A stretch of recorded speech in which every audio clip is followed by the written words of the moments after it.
you're going to talk on something which I find rather extraordinary, that is that Australia has suffered this enormous drop. Australians have suffered a quite considerable drop in their incomes. What's that all about? Yeah, absolutely.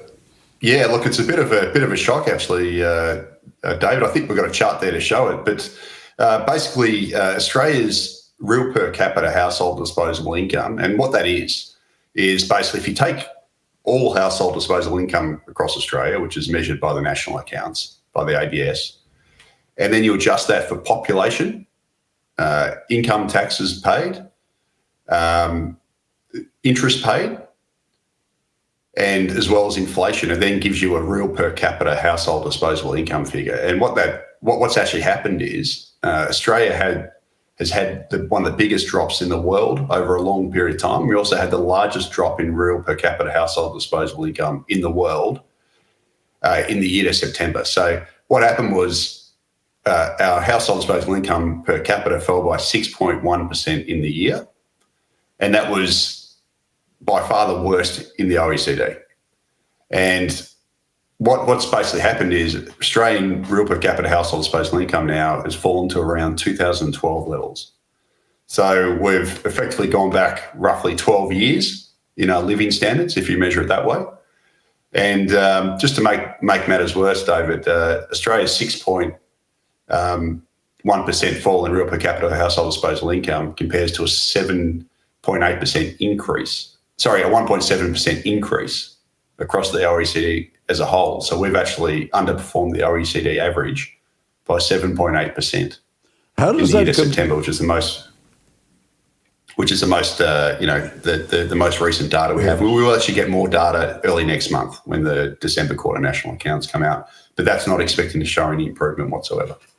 In that third graph, it shows other countries, that third table, and Yep. The interesting thing, I think, is in relation to the countries in the OECD closest to us, the UK and the US, and they seem to be doing better. They're going up.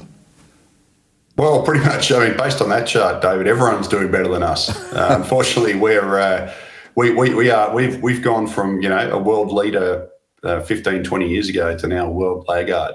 And look, there are a few reasons for this.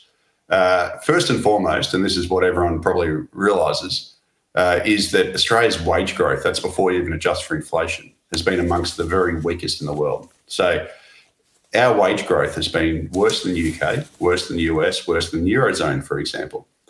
At the same time, households have been smashed by, obviously, Australia's high inflation, which is comparable to elsewhere. But more importantly, as we all know, the Reserve Bank of Australia has increased interest rates quite aggressively by 4.25%. And while other central banks have increased by a similar rate, if not more, Australians are most sensitive to interest rate rises because in Australia, we have one of the highest shares of variable rate mortgages in the world. And what that means is that as the Reserve Bank has increased interest rates, that has flowed onto mortgage holders a lot more quickly than elsewhere. And it's basically meant that we've had less disposable income as a result. And there's one final factor, which is very important, is that Australians have suffered from an enormous amount of bracket creep in their personal income taxes. So in the year to September, the total amount of income tax paid went up by 22.5%, whereas total household income, so this is also including population growth, only grew by 7.5%. So all those factors, mortgage repayments, taxes, sluggish wage growth, high overall inflation has basically contributed to Australia's world record decline in real per capita household disposable income and a collapse in living standards back to around 2012 levels based on this measure.